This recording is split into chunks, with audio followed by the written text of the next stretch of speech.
She put all she had to live on. லூக்கா 21:4. தம் பிழைப்புக்காக வைத்திருந்த எல்லாவற்றையுமே போட்டுவிட்டார். இது கிறிஸ்து வழங்கும் வாழ்வு தரும் நற்செய்தி. இயேசுவில் அன்பான சகோதர சகோதரி, அன்பான பிள்ளைகளே, அன்பான தொலைக்காட்சி விசுவாசிகளே, பொருள் படைத்தோர் பெரும் தொகை வழங்குவது பெரும் தியாகம் அன்று. It is better to have God in our soul than gold in the safe. தங்கத்தை காப்பகத்தில் வைப்பதை விட இறைவனை இதயத்தில் கொள்வதே மேலானது. இன்றைய நற்செய்தியிலே இந்த ஏழை கைம்பன் 2 செப்பு காசுகளை, தன் பிழைப்புக்கான அனைத்தையும் அந்த காணிக்கை பெட்டியில் போட்டதை இயேசு மிக மிக பெருமைப்படுத்தி பேசுவார். ஏழையின் காணிக்கை ஆனால் மிக சிறந்த காணிக்கை. நம்மிடம் இருப்பதில் கொஞ்சம் கொடுப்பது என்பது தாராளம் அல்ல. அதே போன்று இறைவனுக்கு நாம் கொடுப்பது பிச்சை அல்ல, என்னுடைய நன்றியின் காணிக்கையாக அமைய வேண்டும்.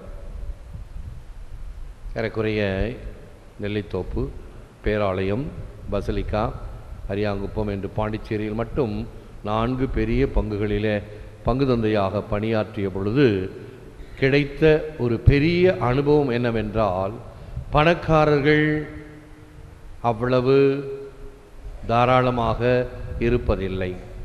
ஏழைகளை விட ஏழைகள் மிக மிக தாராளமாக இருந்தார்கள். ஒரு நல்ல உதாரணம், ஸ்ரீலங்காவிலிருந்து குடிபெயர்ந்து எங்கள் பாண்டிச்சேரியில் பிழைக்க வந்த குடும்பம். கணவன் தட்டு வண்டியிலே பழங்களை விற்பவர், இந்த மனைவி ஓட்டலிலே 10 பாத்திரங்களை தேய்த்து சம்பாதிப்பவர். 2 பிள்ளைகள், ஒரு பெண் ஒரு பையன்.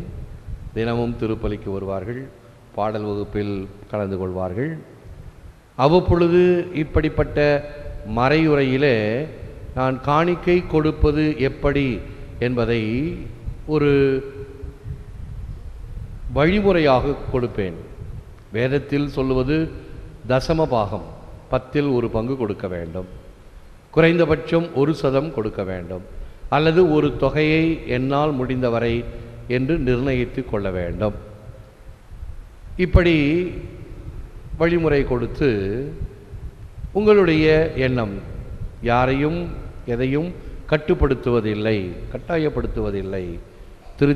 திருச்சபை என்பது ஒரு வட்டிக்கடைக்காரனை போல அல்ல. உன்னால் என்ன முடியும், ஆகவே த மினிமம் என்ற வகையில் சொல்லி ஒரு நடைமுறை.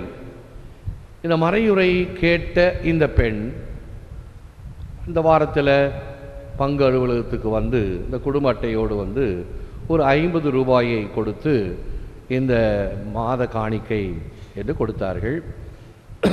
நான் இந்த 50 ரூபாயை, சரி குறைந்தபட்சம் மினிமம் 10 ரூபாய் தானே, என்னம்மா இந்த 50 ரூபாயை எப்படி ஒரு மாதத்துக்கு எடுத்துக்கொள்வதா அல்லது 5 மாதங்களுக்கு எடுத்துக்கொள்வதா எப்படி என்று சொல் என்று கேட்ட பொழுது, இல்லை ஃபாதர், இந்த 50 ரூபாயும் காணிக்கையாக கொடுக்கிறேன், இந்த மாத காணிக்கையாக. அது ஒரு பெரிய தொகை. தினமும் வாழுகின்ற, அன்றாடம் சம்பாதிக்கின்ற ஒரு பேர்வழிக்கு ஒரு பெரிய தொகை. இன்றைக்கும் நம்முடைய குடும்ப அட்டையில் குறைந்தபட்சம் 20 ரூபாய் என்று போட்டு இருக்கிறோம். நெல்லித்தோப்பங்கில் இருக்கும் பொழுது வருடம் முழுவதும் சந்தா கட்டுவாங்க. அப்பவும் 10 ரூபா தான் போட்டது மினிமம். அப்போ 120 ரூபா வரும், 110 ரூபா கட்டுவாங்க. என்ன வருட சந்தா 110 ரூபா கட்டுறீங்க, ஆகஸ்ட் மாதம் திருவிழாவுக்கு கொடுப்போம் இல்லையா, அதனால் இது கணக்கு 10 ரூபா பிடிச்சிக்கிட்டு கொடுத்தேன்னு. நல்ல தாராளம். இப்படியெல்லாம் பல அனுபவங்கள் உண்டு. இறைவனுக்கு என்றால் எவ்வளவு இறுக்கி பிடிக்கின்றோம். ஆனால் இயேசு கொடுத்த இந்த விதவை பெண்ணின் காணிக்கையை பாருங்கள். தனக்கு இருந்தது வலிக்கும் அளவுக்கு கொடுப்பதுதான் உண்மையான காணிக்கை. ஆக ஆண்டவர் இயேசு கிறிஸ்து விரும்புவது இந்த பணத்தை மட்டும் அல்ல. வழக்கமாக காணிக்கை என்றால் பணத்தை தான் குறியாக வைக்கின்றோம். பணத்தை அல்ல, என்னுடைய நேரத்தை கொடுக்கின்றேனா, என்னுடைய எண்ணத்தை கொடுக்கின்றேனா, அல்லது சில வகைகளிலே நான் சிறப்பு பெற்றவனாக இருப்பேன், அந்த சிறப்பு தன்மையை இறைவனுக்கு காணிக்கையாக கொடுக்கிறேனா? ஒரு கம்ப்யூட்டர் இன்ஜினியர், நல்ல ஞானம் கம்ப்யூட்டரில் இருக்கலாம், நல்ல சம்பளம், கை நிறைய சம்பளம் இருக்கலாம். அந்த ஞானத்தை இறைவனுக்காக கொடுக்கிறாயா? குறைந்தபட்சம் இப்போ பங்குத்தளங்களிலே நாங்கள் இந்த பாரிஷ் அட்மினிஸ்ட்ரேஷன் என்று ஒரு சாஃப்ட்வேர் உருவாக்கியது ஒரு இன்ஜினியருடைய கைவண்ணம். பல மணி நேரங்கள் இலவசமாக வந்து நேரத்தை ஒதுக்கி வேலை செய்து இலவசமாக கொடுத்தார். ஆகவே இலவசமாக பெற்ற அதை நானும் பிற பங்குகளுக்கு இலவசமாக கொடுத்து வருகிறேன்.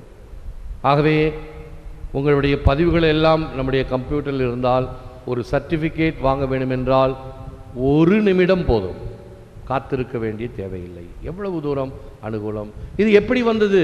அந்த கம்ப்யூட்டர் இன்ஜினியர் தன்னுடைய ஞானத்தை அவர் கொடையாக கொடுத்ததினால்.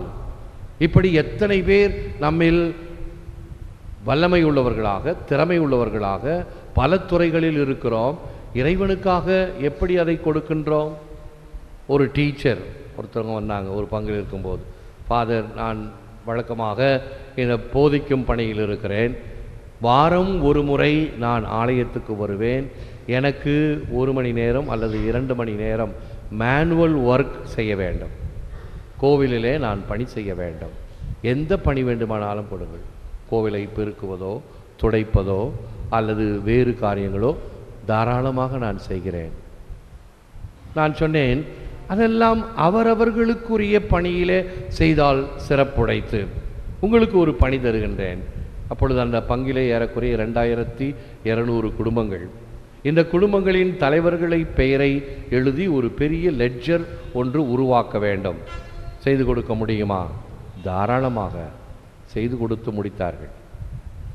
வாரந்தோறும் வியாழக்கிழமை பசிலிக்காவில் இருக்கும் பொழுது ஒரு பெண்மணி வந்து இந்த மெழுகுதிரி ஸ்டாண்டுகளை எல்லாம் சுத்தம் செய்து அவைகளை எல்லாம் அழகாக வைத்து அடுத்த நாள் வெள்ளிக்கிழமை திருப்பலிக்கு இந்த மெழுகுதிரி ஸ்டாண்டுகள் சுத்தமாக இருக்க வேண்டும்.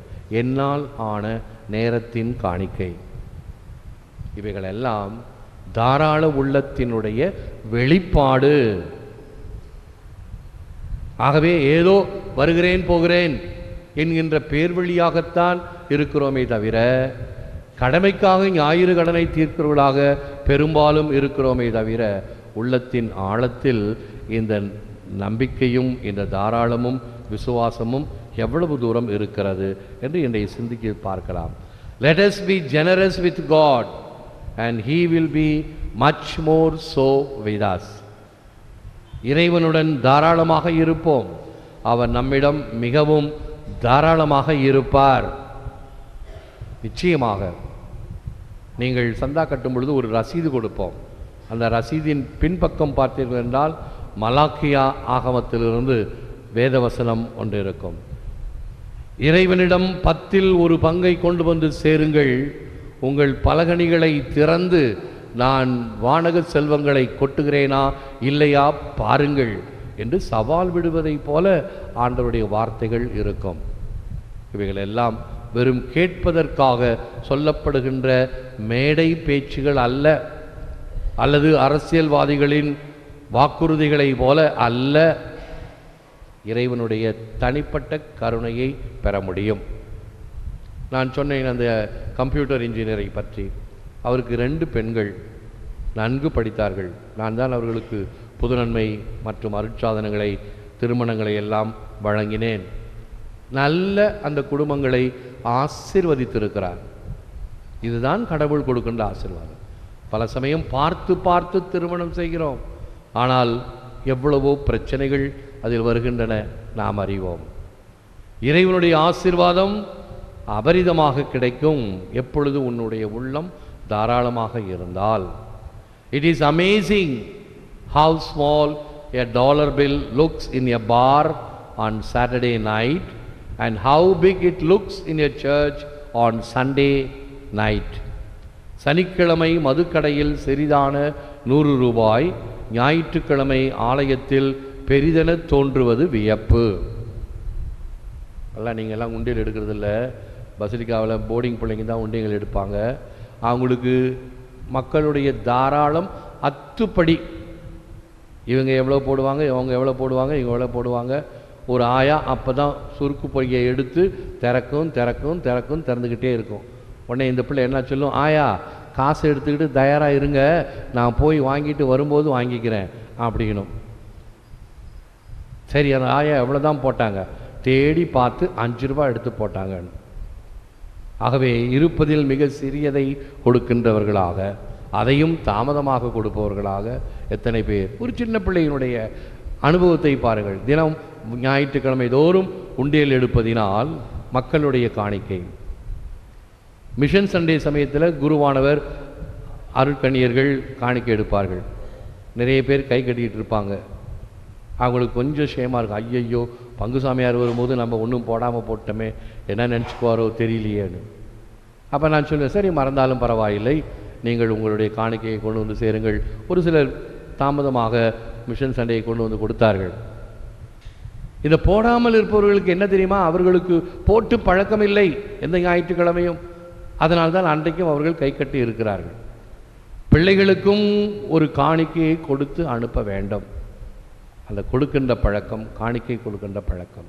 நான் ஏற்கனவே அடிக்கடி சொல்வேன், 2 தாய்மார்கள் தங்கள் பிள்ளைகளை பழக்க வேண்டும் கொடுப்பதிலே என்று சொல்லி பிச்சைக்காரருக்கு அரிசி போடும் பொழுது பிள்ளைகளை விட்டு அரிசி போட வைப்பார்களாம். ஒரு தாய் என்ன நினைக்கின்றாள், என்னுடைய குழந்தை சிறுவத்திலிருந்தே கொடுக்கின்ற மனதை பெற வேண்டும் என்று. இன்னொரு தாய் என்ன நினைக்கிறாள், நான் போட்டால் என் கை பெரிய கை, நிறையா அரிசி போகும், குழந்தை போட்டுச்சுன்னா கொஞ்சம் அரிசி போகும். 2 பேரும் செய்கிறது தர்மம்தான். 2 பேரும் குழந்தை வழியாக தான் செய்கிறாங்க. ஒருத்தருடைய எண்ணத்தை பாருங்கள், இன்னொருடைய எண்ணத்தை பாருங்கள். எண்ணங்கள் தான் உயர்வான எண்ணங்களாக இருத்தல் வேண்டும்.